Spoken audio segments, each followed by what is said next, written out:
Why are ghosts so bad at lying? Because you can see right through them. In today's video, we will be enjoying a horror war film, entitled Death Watch. There will be spoilers ahead, chill out and enjoy.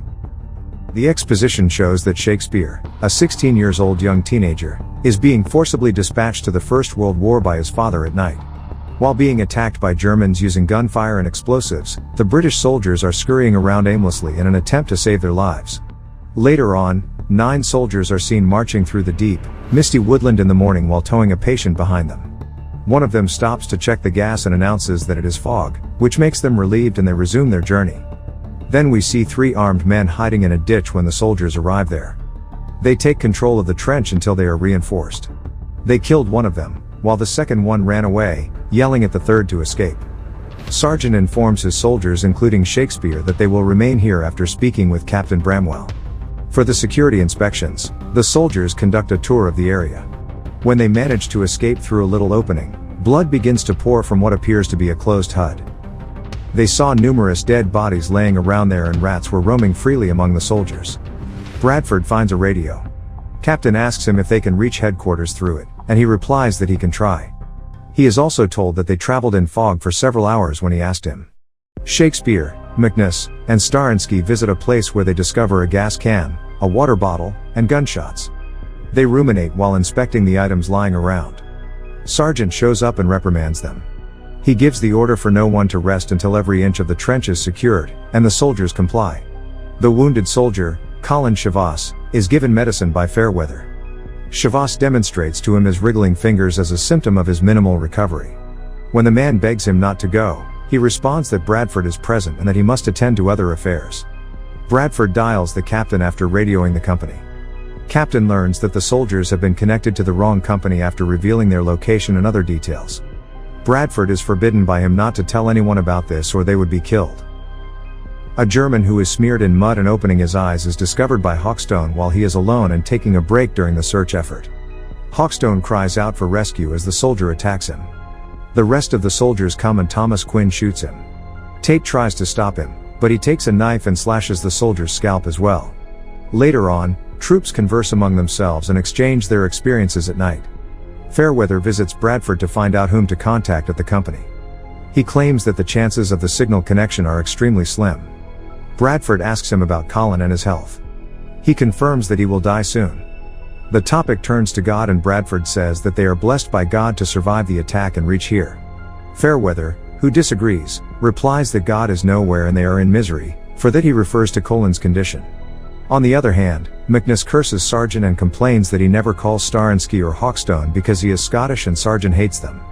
3 of them reach a cave-like space to take some rest and whine about the dead bodies lying all around. The German soldier, who surrendered, is also there. McNiss remarks that Germans never came here to protect their men, so they must not stay here. Shakespeare asks McNiss if his troops will come here, but he says never. Starinsky visits the nearby areas at night and gets alarmed when Thomas comes stealthily. He commands him to remain awake. McNiss forces the German soldier to go inside a closed space as his prison. They beat him and force him inside despite his refusal. On the other hand, Starinsky, who is by himself, hears a noise. He yells at Quinn that it's not funny, but he nevertheless grabs his revolver and goes in the direction of the noise. He sees 3 men standing and moves to catch them. He finds them to be 3 decayed dead bodies covered in barbed wires. When he turns around, he is caught by one of the dead bodies. When he screams for help, the rest of the soldiers run towards him.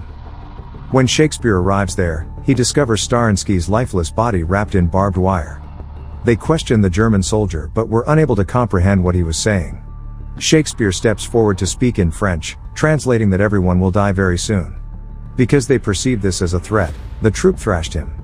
Captain asks Shakespeare to tell him that they will kill him since he brutally murdered Starinsky. Shakespeare interprets the response from the Germans and declares that no one will survive and that they should all flee because it is evil in the ground. They beat him up and set the 3 dead bodies on fire. The following morning, Bradford continues to listen to the radio while seated next to Colin. He hears the whisper of his name and looks at him, who is still unconscious. Bradford makes unsuccessful attempts to speak on the radio. The men assemble all the corpses, and the captain instructs Bradford to recite religious passages as part of the burial rites. When Shakespeare tells Tate that there is no surety about the future, but they are still staying, Tate is rendered speechless. To clear the dugouts, soldiers fix the hand grenades. Following this activity, Captain Jennings goes and makes a thorough search of the area after hearing weird noises. When the noises start to rise, troops take charge of the lads, and Jennings keeps looking for Tate because he believes the enemy has attacked. The captain shoots Hawkstone unintentionally when he approaches from behind. The remaining soldiers arrive and grieve over the tragedy. Shakespeare and McNiss are all seated quietly while Tate adjusts his rifle. Shakespeare approaches him and advises them to leave because the place is uncomfortable. He claims that the German soldiers' predictions are coming true. Starinsky's passing and the captain's accidentally firing the gun both contribute to it. Tate ignores them, but Shakespeare keeps speaking and refers to the strange loud voices. Tate exclaims angrily that he didn't hear anything and that he should not question the captain. He orders him to shut up and follow the captain. McNiss, fed up with the incidents, calls Shakespeare near him and suggests that they should leave the place as it is wild. Tate loads and points the gun towards them and commands that if the captain has ordered them to stay in here, they have to sit tight until further notice. Bradford, who seems uneasy for quite some time, looks at them in a vulnerable state. His book falls on the ground and blood from his leg drips over. The flames of lanterns automatically go out at night. McNiss gets terrified and lights up his lantern again. He watches Bradford standing in front of him, smiling, which adds to his terror. He scolds and asks him to take over his place for a bit. Meanwhile, the German soldier keeps crying for help, and Shakespeare whistles while on night duty, looking around with binoculars. When McNiss returns, Bradford is not there. He sits there and starts hearing the mysterious voice of a laughing man. Initially, he shouts and fires thrice, but the voice keeps getting loud. Shakespeare, who also hears the gunshots, gets terrified but hears no voice. McNiss leaves his position and runs. He reaches in a mud way where red mist starts appearing which covers him in blood. Meanwhile, two soldiers come, curse him and takes him away. McNiss cries and states that he does not want to die.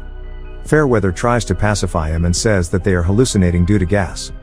He refuses to accept this and says that it is evil in this place. The captain comes pointing his gun at McNiss and says that deserters will be killed. Tate asks him to lower his gun and takes it from him. He starts beating the captain, and Quinn comes forward and stops him. Tate announces that he is under arrest. Fairweather shouts McNiss' name as he finds that he has fled. Shakespeare keeps finding McNiss with the help of binoculars. As soon as he finds him, a gunshot is heard. Bradford shoots McNiss. Shakespeare takes his gun and lantern to follow him. Tate is told that McNiss has been shot.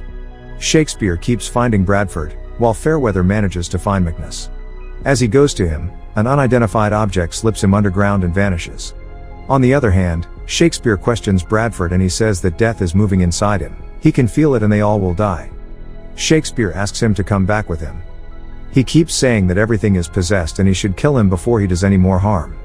Shakespeare refuses to do so, hence, Bradford runs away. The next morning, Tate puts the barracks all around for their protection and Fairweather cries that nothing can protect them. Shakespeare comes back and explains the story. He begs Tate to look deeply into the matter and they should leave the place. They start hearing the screams. Captain, Tate, Shakespeare, and Fairweather run and find that Quinn is beating the German soldier. Captain and Tate run into an argument and beat each other. Captain relieves him of his duty and asks Shakespeare and Fairweather about the trench inspection which was to be done by Quinn. Shakespeare protests that the German soldier is not an enemy and he must be protected. Captain decides to go, but Shakespeare tries to stop him from going alone. He goes to Quinn and asks him to stop. Quinn beats the captain and eventually murders him with a stab. Tate runs forward and fights with Quinn. He tries to make him understand that the evil spirit is making them kill each other. He refuses to listen and tries to attack Tate when he begs for his life in the name of his children. Eventually, Quinn kills him. Shakespeare comes and points the gun at Quinn to shoot him. They have an argument and he dares him to shoot. A mysterious object starts appearing from the ground which turns into barbed wires. It enters Quinn's body and he dies. Shakespeare runs, but the German soldier's cries stop him. He rescues the soldier, gives him a gun, and goes to find a doc. He goes to Colin who is hopeful to walk soon. He finds that rats are eating his legs and in order to ease his pain, he shoots him in the head and cries. Bradford takes Fairweather with him and beats him up. He, thinking that it is over the difference in religious beliefs, apologizes and states that war has made them like this. Bradford tells him that Shakespeare will come to protect him, but he does not deserve that. Shakespeare comes and forbids Bradford and asks him to fight what is inside him, The argument heats up and he kills Fairweather. Shakespeare gets angry and kills Bradford. The pile of dead bodies starts moving and he gets enclosed within the barbed wires. The dead bodies start falling into the big hole and he also slips into it. He finds himself underground with a beacon of light. He turns around to a whisper of his name and finds all the dead soldiers and himself sitting around the fire. He shouts that he is not dead and runs as fast as he can. He comes out and shouts for help. The German soldier, in perfect health, appears pointing his rifle at him. He reminds him that he saved his life. He sets him free for this reason and points at the ladder. He turns around to ask what is there, but the soldier vanishes. He then climbs up, comes out of the trench, and disappears in dense fog. In the next scene, another troop of the British Army comes to the trench and shouts at the German soldier to surrender, who is sitting alone. He lifts his both hands up and gives a deadly stare, meaning the wretched cycle of death hasn't stopped yet. Thanks for watching. Subscribe for more videos like this and help the channel grow.